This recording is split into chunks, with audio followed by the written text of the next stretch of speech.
Okey tuan-tuan, petang ni saya share 600 orang. Saya tak tahu saya nak pergi Q&A atau tidak. Tapi saya boleh bagi tahu kepada saudara, telah berlaku satu peristiwa menjadi kejutan pada pihak polis apabila peguam Eddie Kana, walaupun Datuk Eddie Kana ditahan di bawah poka, berarti dia ditahan di bawah poka, tahan tanpa perbicaraan di atas akta pencegahan jenayah kerana pembabetan. Dia dan dua kaki tangan SPRM tu yang ditahan kerana pembabetan akta di bawah pembabetan skam. Ia menjadi presiden kes yang luar biasa apabila peguamnya berjaya secara habeas corpus. Berarti habeas corpus peguamnya tanpa membawa Datuk Eddie Kana. Datuk Eddie Kana kena penjara, dia tak dapat khidmat peguam. Tapi peguamnya telah pergi ke mahkamah dan juga membawa kes ini ke mahkamah untuk mendapat pengadilan di mahkamah, dan mahkamah telah memutuskan bahawa Datuk Eddie Kana telah ditahan dengan cara yang pada mahkamah adalah di luar perlembagaan. Berarti mahkamah telah memutuskan untuk membebaskan secara serta-merta. Berarti akhirnya tuan-tuan, walaupun poka menjadi hak polis sama seperti POTA dan SOSMA untuk menahan tanpa bicara, dia telah menjadi satu kes presiden di Malaysia di mana poka berjaya.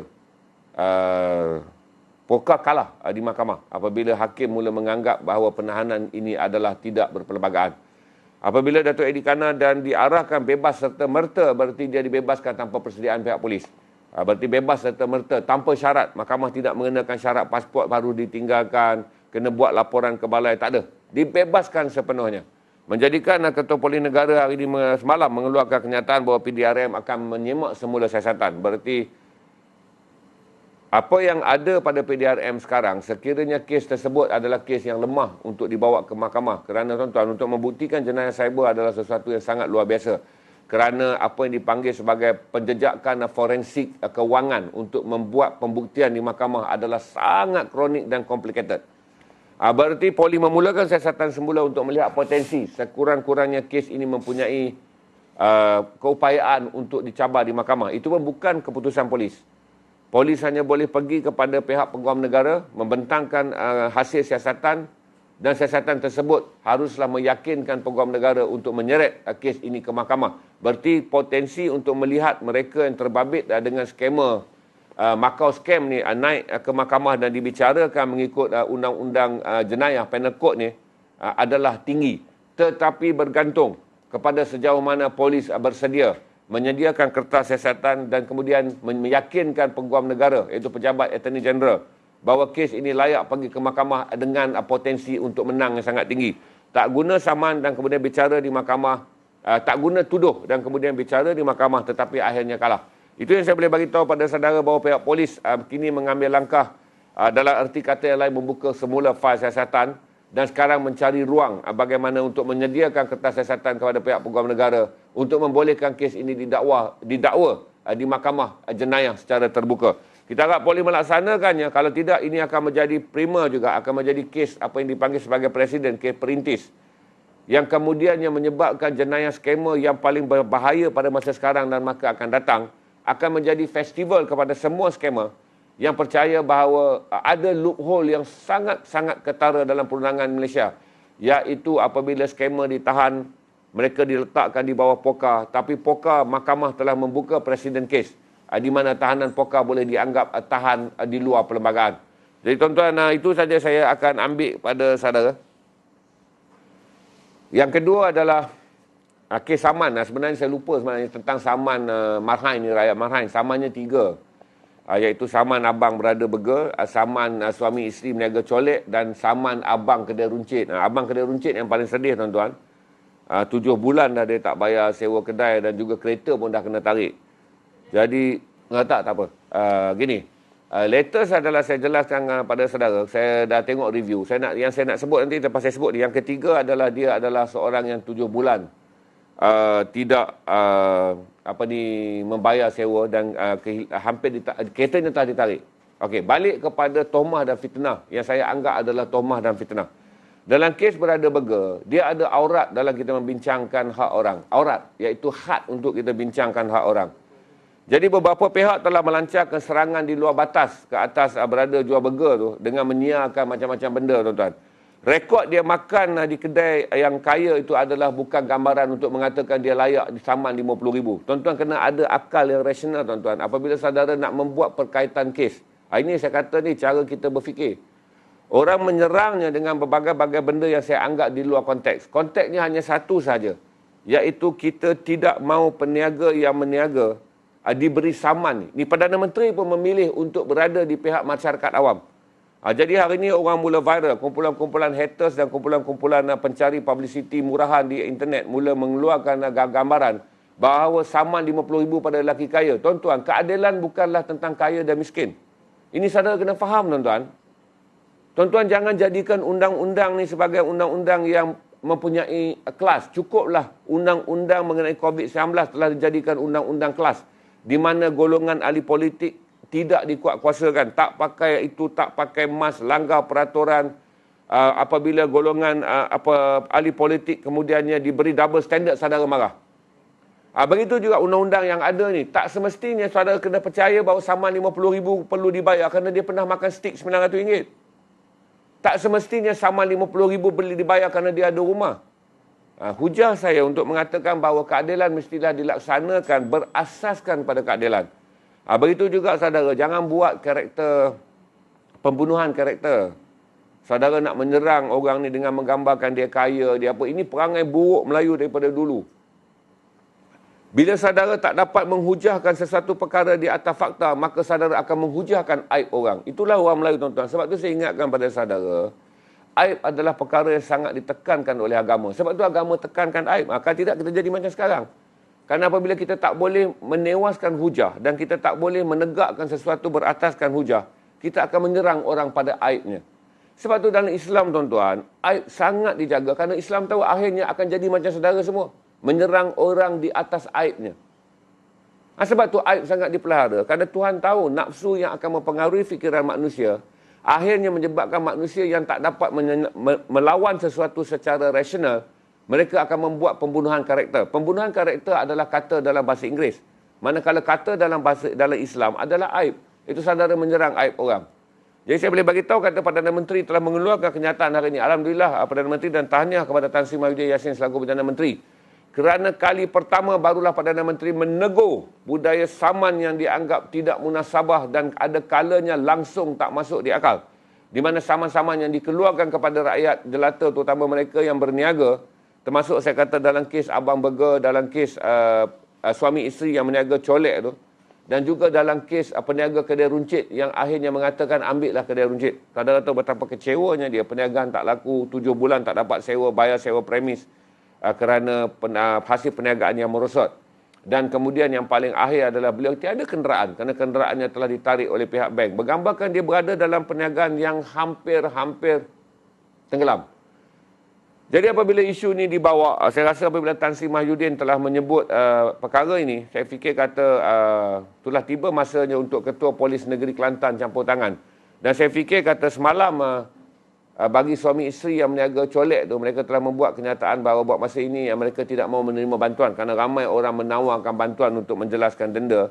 Tapi pasangan suami isteri ini telah mengambil keputusan untuk pergi pada pejabat kesihatan daerah dan mengemukakan rayuan, dan mereka menanti keputusan rayuan. Dan saya percaya, insya-Allah, semoga ketiga-tiga kes ini akhirnya jatuh kepada diabaikan. Berarti tidak ada sebarang saman yang akan dikeluarkan. Di mana ketiga-tiga pihak akan dibenar mengemukakan rayuan bertulis bagi dibolehkan dokumentasi kerajaan.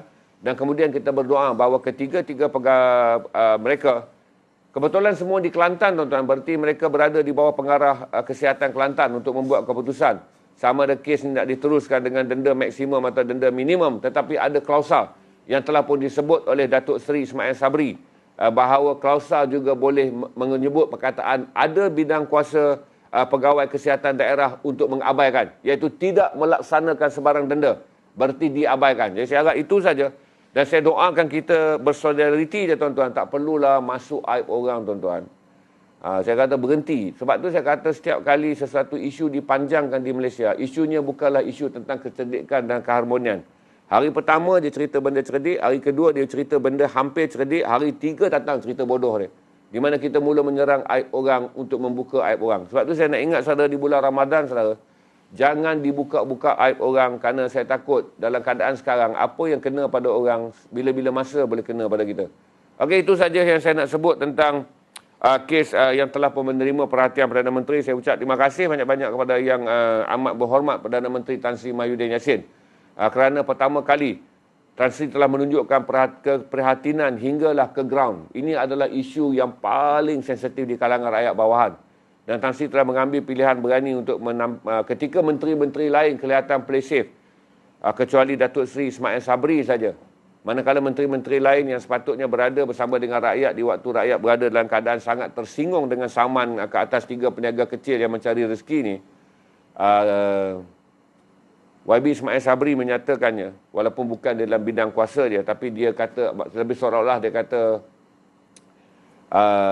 dia dah register ataupun saya kemukakan pandangan saya dengan menganggap saman tersebut tidak berpatutan, dan dia juga menyatakan ada klaus dalam undang-undang bahawa saman ini boleh diabaikan. Dan hari ini terima kasih pada Yang Amat Berhormat Perdana Menteri kerana anda telah campur tangan dan menyatakan pendirian kerajaan yang juga tidak gembira dengan tindakan pegawai penguatkuasa yang membuat saman tanpa mempunyai timbang tara dan timbang rasa.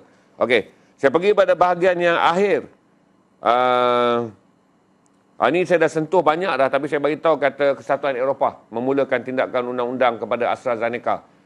Saya untuk menggambarkan kepada saudara bahawa walaupun di Malaysia sedang dilanda demam anti AstraZeneca, dilanda demam penyisihan untuk tidak mengambil AstraZeneca di atas alasan tidak selamat.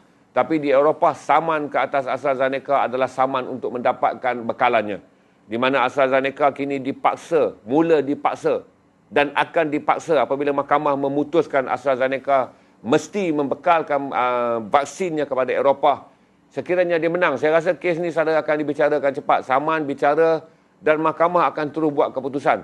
Dan saya yakin mahkamah akan membuat keputusan yang mengatakan bahawa AstraZeneca mesti mengutamakan Eropah.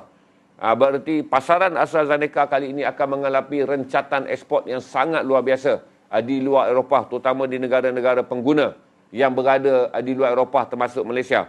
Jadi tuan-tuan, untuk sekali lagi saya bagi pada tuan-tuan, AstraZeneca yang di-reject oleh rakyat Malaysia ni tak galat kerana dia direbut di seluruh dunia. Hinggalah Kesatuan Eropah yang mengandungi 26 negara telah membuat keputusan sebulat suara untuk menyaman AstraZeneca bagi mendapatkan hak supaya pengeluaran AstraZeneca yang berada di Eropah dipasarkan hanya di Eropah. Ini saya nak bagi tahu itu aja. Jadi tak timbul lah saudara nak kena fikir. Tapi orang Malaysia dia pandai-pandai tuan-tuan. Yang ada di Eropah ni bodoh-bodoh aja. Ini hakim-hakim, peguam-peguam yang mewakili Kesatuan Negara Eropah ni bodoh-bodoh aja. Pemimpin negara Eropah semua bodoh. Rakyat Eropah semua bodoh. Sebab dia sanggup naik mahkamah untuk mendapatkan AstraZeneca. Yang cerdik rakyat Malaysia tuan-tuan. Walaupun 28 juta orang selamat dan hanya 0.03% tak selamat, rakyat Malaysia yang cerdik ini telah memilih untuk menolak AstraZeneca. Itu saya brief pada saudara, dan bahagian yang akhir adalah mengenai virus, apa saya sebut senang adalah kita sebut varian India, ataupun kita sebut super spreader India, ataupun kita sebut saja double mutation ataupun mutasi berganda India, iaitu virus yang dianggap paling bahaya di dunia hingga hari ini. Sebab dia bermula dengan B13, saya nak ingat payah, siapa ada tolong naikkan sekejap. Varian itu secara coding science disebut B1.3. Apa payah nak ingat. Jadi saya sebutnya sebagai varian India. Senang. Kita semua ada 3 varian yang dikenal pasti sebagai varian paling bahaya di dunia. Yang satu dikenali sebagai varian UK. Yang kedua dikenali sebagai varian Afrika. Tetapi tidaklah begitu bahaya. Tetapi yang paling bahaya dikenali sebagai varian double mutant. India super spreader. Varian ini mempunyai keupayaan jangkitan yang sangat pantas. Itu yang menjadikan India mencecah 360,000 kes sehari. Ada hari, walaupun saya sebut pada saudara secara purata adalah 200 kes, 200,000 ke 300,000 kes. Terdapat hari dalam tempoh seminggu ni tuan-tuan, India mencapai 360,000 kes sehari kerana varian ni. Dan untuk pengetahuan saudara, varian ini telah dikenal pasti di 17 buah negara di luar India, mencetakkan dunia dalam keadaan yang panik sekiranya varian super spreader ini mencetuskan gelombang di seluruh dunia. Ini saya nak beritahu pada saudara, 2 gelombang yang besar telah berlaku. Satu berlaku di benua Eropah dan satu berlaku di benua Afrika. Dan kita bimbang kerana India berada di Asia Selatan. Sekiranya varian ini berkembang pesat melalui jalan darat, jalan laut dan jalan udara, dan dia mencetuskan gelombang super spreader untuk Asia, berarti Malaysia akan berada dalam keadaan yang sangat panik. Untuk pengetahuan anda juga bahawa varian yang sedang melanda Thailand juga adalah varian yang special. Walaupun tak dikelaskan sebagai varian Thailand, tapi dia juga adalah varian super spreader yang berasal daripada Afrika, tapi pergi ke Myanmar, kemudian dipindahkan oleh nelayan-nelayan Myanmar dalam industri udang galah kepada nelayan Thailand dan kemudian kepada peniaga pasar basah Thailand, dan kemudian peniaga basah Thailand telah menyebarkannya di seluruh Thailand. Thailand dalam tempoh 16 bulan, saudara, 16 bulan hanya mencapai sekitar 30,000 kes.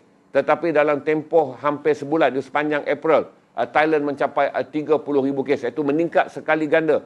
Berarti Thailand 16 bulan, iaitu 16 bulan berapa? 10 kali 3, 300, 6 kali 3, 180. Berarti dalam 480 hari.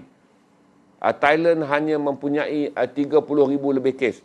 Tetapi dalam 27 hari, Thailand memiliki 30 lagi ribu lebih kes baru. Berarti meningkat dengan pantas. Berarti kita menganggap sekarang sempadan kita dengan Thailand juga adalah sempadan yang berbahaya. Saya fikir akan timbul isu dalam sehari dua ni, di mana kita terpaksa memindahkan kekuatan kawalan sempadan kita di seluruh garis sempadan segeting kera di Thailand. Satu adalah bagi memastikan rakyat Malaysia tak masuk ke sana dan rakyat Thailand tak masuk dengan menggunakan laluan tikus. Yang kedua, tuan-tuan tak perlu risau kerana semua penerbangan udara ke Thailand telah pun diberhentikan. Kesemua penerbangan udara juga tiada ke India. Jadi kecuali rakyat Malaysia yang menggunakan perkhidmatan penerbangan yang singgah di India, apabila balik dia akan dikuarantin mengikut standard kuarantin standard kuarantin biasa, iaitu 7 ke 10 hari yang diamalkan. Itu yang saya update, saudara.